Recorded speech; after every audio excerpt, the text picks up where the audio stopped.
All right, this is the next episode here, and this one we're going to talk about some more of the investigation to the Marcos's finances. So when they arrived at the embassy, it'd be Dahmer and de Guzman, they were told that an embassy meeting between the lawyers and the Swiss federal bank officials was scheduled, and that only Orma could actually, or Hernandez could actually attend.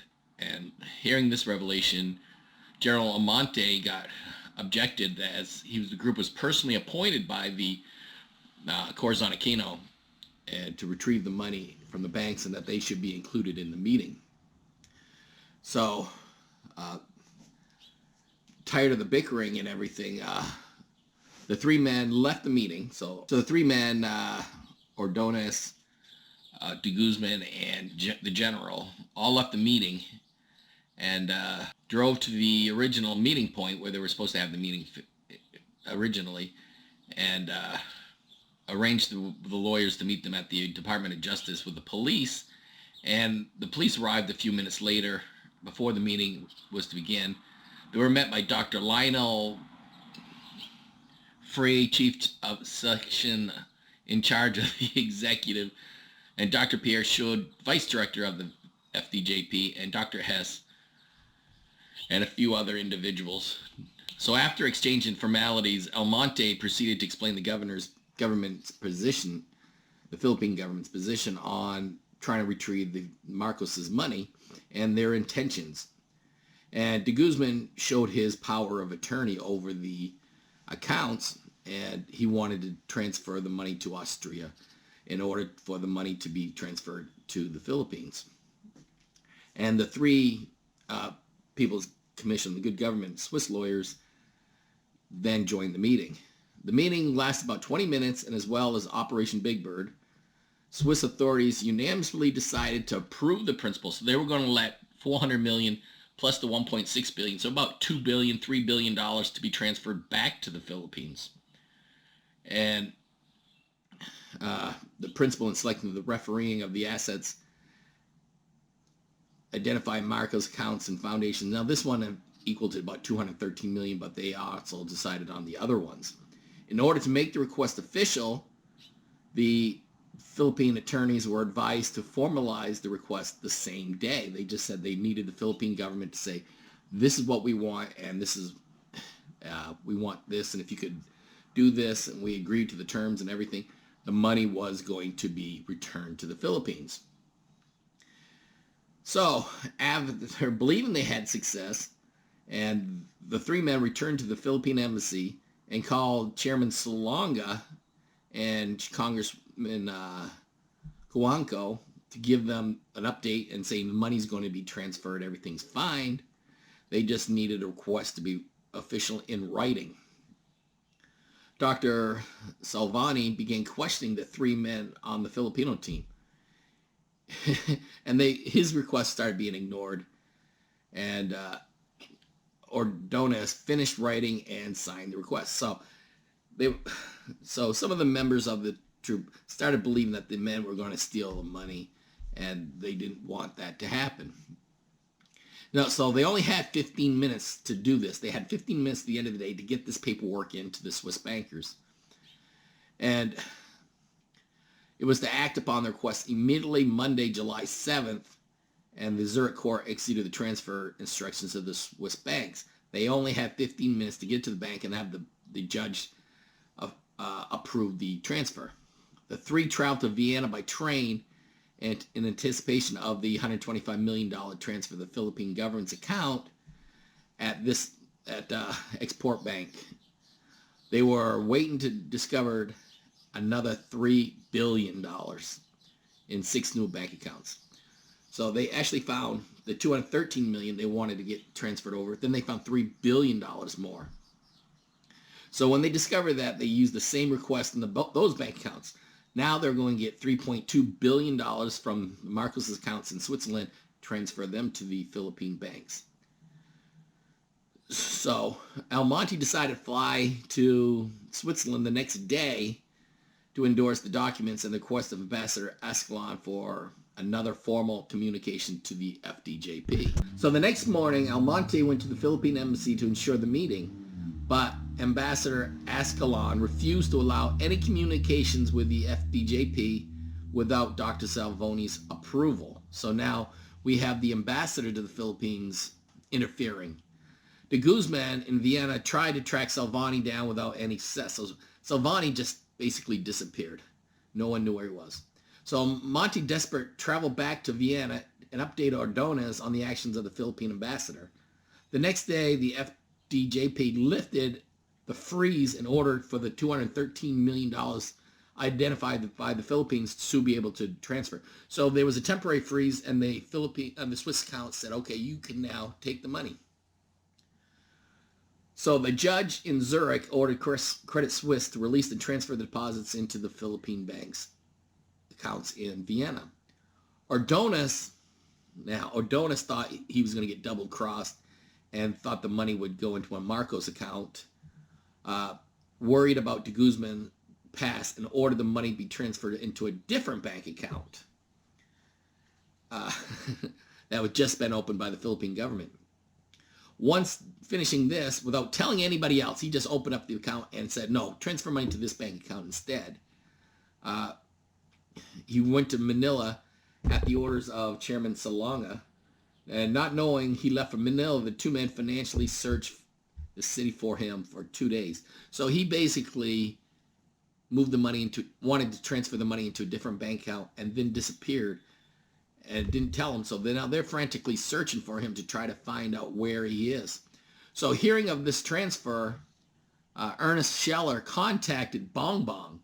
Now, Scheller was the banker. Now, he started seeing all this shenanigans between these three men about the Philippine government holding up, stopping the transfers, another one changing bank accounts without other people knowing it. These guys over here open a bank account saying transfer the money over here.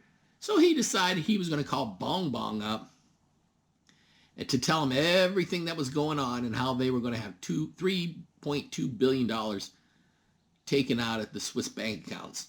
So the next day, while de Guzman and Almonte were flying back to Manila, a fax was sent to the lawyer in Switzerland, Geneva, telling him that de Guzman's power of attorney was no longer valid. So because of Ordonez, the Philippine government just loused out on $3 billion. So returning to the Philippines, Ordonez reported to the Philippine Inquirer that he had successfully retrieved $213 million, and within a few days it would be placed in a Philippine government account. However, at the same time, the Swiss lawyers submitted copies of the revocation of the power of attorney, and it froze all of Marcos's accounts again. So on Christmas Eve 1986, Almonte was requested a meeting with the President of the Philippines, Aquino, to assess what went wrong and what actually happened in Switzerland and Austria. And on December 29th, the two men arrived at Malacanang Palace, where they were met by Executive Secretary Joker Arroyo, who stalled the two men. They weren't allowed. He wouldn't let them talk to Corazon Aquino. And he didn't want them even talk to Ordonez, which was one of the main reasons why the money was never transferred back to the Philippines, and $3 billion more was not turned back into the Philippines. So he would not let them visit Corazon Aquino to let them know what happened and why, and to show who was to blame. So in 1988, the United States charged the Marcos family and other people with racketeering. That means it's an organized crime to steal money. Mail fraud, misappropriation of funds, and obstruction of justice. Leading the prosecutor was attorney Rudy Giuliani from New York. So Robert Curtis left the Philippines in like 1974 while he was working for Marcos, and he had threatened to have his life killed. Returned to the Philippines, and he offered to help the Philippine government locate the gold. Now remember, there was a letter that circulated on the internet and newspapers and everything that the Philippine government believed there was 15 more sites to dig up. Robert Curtis had copies of all the maps that he photoed from a Polaroid camera and before he burnt them all. And he went and told the government that he helped recover some of this gold and that there were some locations that Marcos was unable to discover. So the Birch Society also wanted to smuggle gold into the United States through Canada and contacted Robert Curtis to help them do this. Curtis informed the Birch Group the potentially of billions of dollars located throughout the Philippines. Now, one thing you got to know is the Philippines is probably, if you look at all the natural resources, oil, gas, copper, gold, possibly diamonds, because when you have the volcanic activity, it depends on how the ground made up. They are should be the 5th richest country in the world with natural resources. There's no reason this country is poor. They should be the 5th richest. That means everybody in that country should be driving a BMW. So Robert Curtis was offered 22% share in profit and up to $20 billion if he could recover gold and smuggle it into the United States. So Senator Floyd Paxton ran the project for the Birch Society and was also operator of the Quick Lock Corporation. So it was a multinational, international corporation. And the plan called for the gold to be sold through the Commonwealth Packaging Limited of the Bahamas. Together, the two men and Birch Society created a corporation in the Philippines called the Phoenix Exploration. So after the gold was sold, the money would then be transferred into the Royal Bank of Canada and then transferred into the Kelowna Corporation.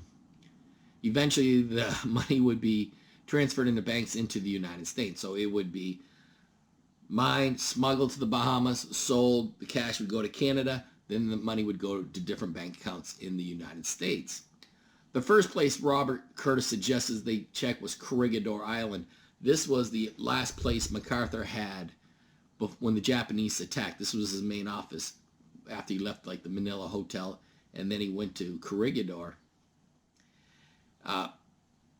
Ferdinand Marcos took Robert Curtis to this island to show him the gold. Marcos had an office there. And he said, yeah, check Corregidor Island. So months passed and no signs of gold. I mean, they searched Corregidor Island up and down, could not find any gold. So the group eventually realized they were they were using fake gold maps. There's a lot of fake gold maps in Manila. There's a lot of people that sell fake gold maps. Robert Curtis reportedly had Polaroid copies of the original gold maps. Robert Curtis was told where these maps were by Ben Valmorris, and Ben Valmorris' name's not even coming up during this time here. So they found out they were using fake maps, and eventually at gunpoint, the searchers were ordered to leave the island by armored militia. Corregidor Island is still kind of a military post. The three men decided to dig in the dungeon at Fort Santiago. Now, one of the men was a Green Beret named McDougal, and he actually came to the Philippines. I think he spent like 5 or 10 years searching for gold. This happened in about 1989, and I know I was there. I was at Fort Santiago when this happened. And after several months of digging in a cave, there was a cave-in that occurred and several people died. 2 men died. So the Philippine government at this point in time had to admit they were looking for the treasure, Yamashita treasure at Fort Santiago. So Robert Curtis now came under a lot of scrutiny. He had to testify in front of the Congress, Philippine Congress. He had to testify in private. He had to show the Philippine government that he was sincere and that he had actual knowledge of where the maps were. So he wound up, they learned that he was charged with mail fraud, selling fake shares of stocks in his company. So a national inquiry ensued with Robert Curtis. He had to testify, and they had to find out if he was being honest or not. So He testified in front of the Philippine Senate and was investigated him in the grounds of fraud. That they started questioning, did Marcos actually recover more than 22,000 metric tons of gold from several locations? Now, 22,000 metric tons of gold is a lot. When the Philippines was attacked by the Japanese, the USS Trout came in and took 20 tons of gold out. The Philippines only mines between 4 to 12 tons of gold per year. Ferdinand Marcos owned the mines. Well, I'll get into that later. So, winds up, 2 golden Buddhas. Robert Curtis said there was 2 golden Buddhas, not just one, but 2. And they're left behind with several thousand carats of gems at one location. And he also testified that he had to leave his smelting operation in Johnson Matthey Chemicals Company when he was forced to leave the country in the 1970s. Robert Curtis said he brought all his smelting equipment and he opened up smelting to help Marcos smelt gold and put it back into the system where they could sell it. So he would take the Japanese gold, smelt it, make new bars out of it, mix bars up, because there is a geological fingerprint on gold which will tell you kind of what geological area gold came from. They can say this came from Southeast Asia, this came from kind of like the India area, this came from North Asia. They can tell that. So fearing further prosecution by Philippine authorities, Curtis left the country again. First time he left the country, it was because Marcos threatened to kill him.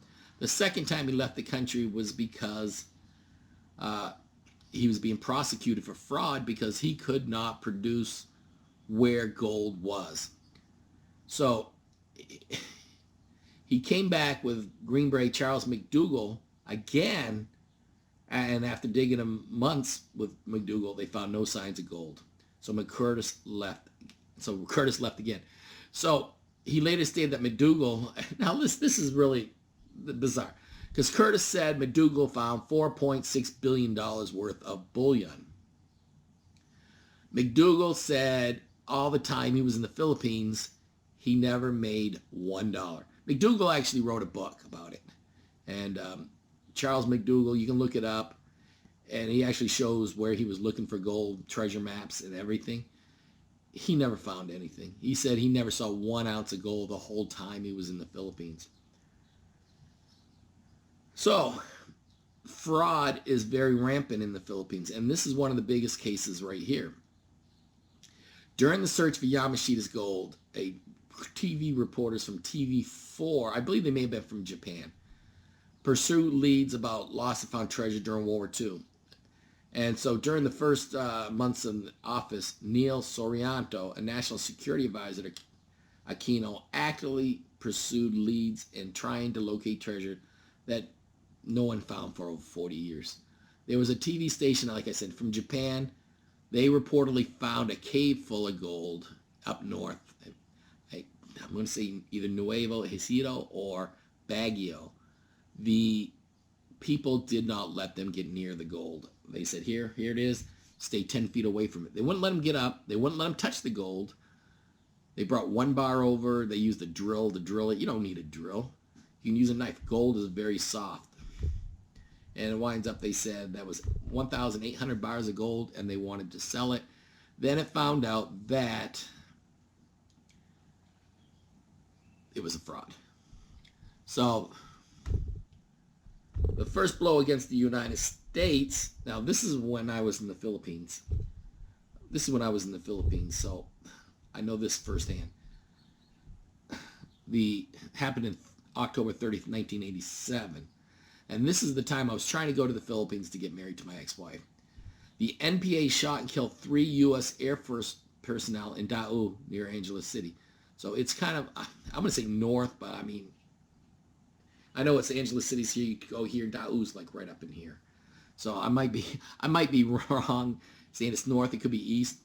But I know that when you take that roundabout and you turn left to go towards the base, Daeu is right up here on the right-hand side. And so this is outside of Clark Air Base. And it was 30 feet from McDonald's. And right now, this is where the bus station is in Angeles City. So you go up, you turn right, there's a McDonald's here. I think there's a Shakey's Pizza like right here, McDonald's right here, Shakey's Pizza. So that's where it was actually shot. There was actually no bus terminal at the time.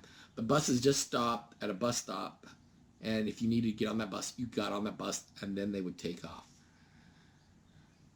So within 15 minutes, 2 other Air Force personnel were shot outside the Hard Rock Cafe in Dahu, 50 yards away. So they killed some people over here. They went up the street and killed people right there. And this made international news. So all the military personnel, and I remember this clearly, were not allowed off base. They had to stay on base. The only way they were off base is if they went to their house. So if you had a house in Angeles City, you were allowed to go off base to your house, and that was it. I was living in Okinawa. I could not fly to Philippines. I had to get commander's permission to go. And so I asked for permission to go because I turned some paperwork in to get married, and somehow the office screwed up the name on it, and it was denied. So if you were on vacation at the time, you had to remain in the hotel room. And if you didn't remain in the hotel room, you had to go back to your base immediately. And their vacations were canceled. So Angeles City became a ghost town, and the economic survival of the city was put on risk because it was making over $40 million a year at the time. So the next day, a caller reported and told the local newspaper in Manila that they had responsibility and stated they would kill 7 more Americans. Now, when I did go, I spent the night at a friend's house. Basically, his wife was living there. My wife and his wife knew each other. And then we spent the night. I kind of didn't like this. I wanted to spend at the hotel. But it wound up that the next morning I woke up and it said, like, there was a graffiti on their side that said, like, Americans go home or something like that, NPA. So they really started hating American. That day, 7 Filipinos were killed on the streets of Manila, and they reported the murders were in retaliation that the United States gave 10 armored personnel carriers to the Philippines. And then they said they would kill 1 more person for each armored carrier that was given. So this was a very, very, very, how would you say, traumatic time in the Philippines. So, I mean, really, I remember going down there, and the Philippine military would go down on a Jeep, and they would have like a howitzer, a big gun on the back of the Jeep, and one man would be holding that, looking around, while 2 other people would be driving. So the base was closed to non-essential personnel. So if you worked on the base and they didn't need you, like doctor, nurse, you weren't allowed on the base anymore. In fact, I'll tell you, when I first went there, the hotels could send a van or a Jeep to the terminal where the planes land, and you could get onto the van and go. They would take you to the hotel. Now you had to go to the gate, get a ride to the gate, and then they would come and pick you up. So all automobiles were checked for bombs and terrorist implements, and you had to show your ID coming and going. Normally you'd only have to show it when you came into the base, not after. So in November 87, Senator Noe Pimento ordered an investigation of the central bank's financial record system. They discovered numerous irregularities took place during the Marcos era and used double entry system to cook the books. So they were trying to tell the foreign governments they had more gold than they did. And losses were reflected in the special accounts division and transferred assets to control. So they would just say the losses were not losses, and they would just transfer them and say, oh, these assets are loans and everything, and that's why this money's missing.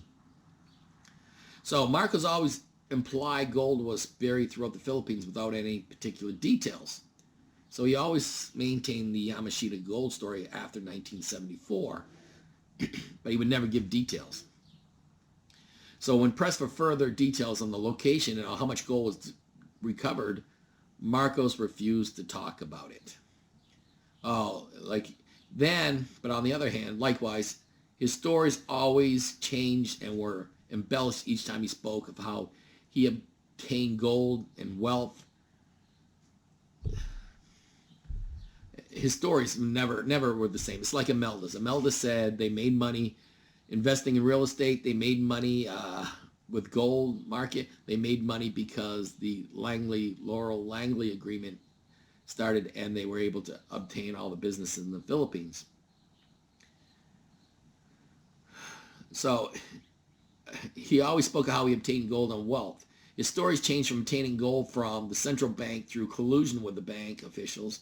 He owned the mines throughout the Philippines. He owned 60% of all the gold mines in the Philippines.